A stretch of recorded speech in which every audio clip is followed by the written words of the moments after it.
Hoxe o campo de fútbol, os carrís e a calzada romana convertéronse nun auténtico escenario de acción e aprendizaxe coa celebración da terceira exhibición e xornada infantil de medios de seguridade e emerxencia. Desde as 10:30 da mañá, o público máis novo puido gozar dunha completa xornada de demostracións que comenzaron co equipo de cinoloxía da Garda Civil e continuaron co robot dos TEDx, especialistas en desactivación de explosivos.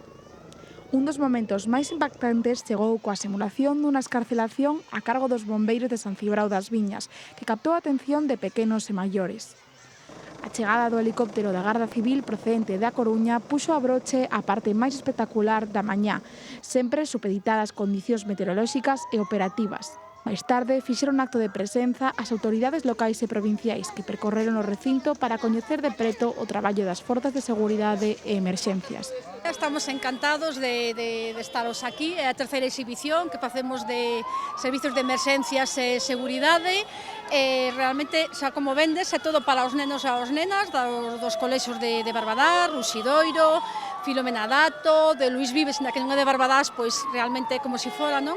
E tamén para o Centro Ocupacional de As Burgas, que, bueno, están emocionadísimos de estar aquí.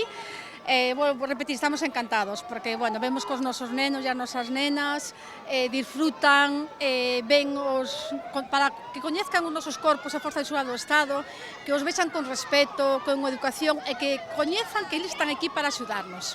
Tras as exhibicións, o alumnado de centros como o Ceibo Ruxidoiro, Filomena Dato, Luís Vives, Escola Infantil Municipal e o Centro Ocupacional As Burgas puido achegarse libremente aos diferentes postos para aprender a interactuar cos profesionais. Todo isto amenizado pola música e as explicacións en directos do animador DJ Tibu, que acompañou a mañá cun ton divertido e educativo.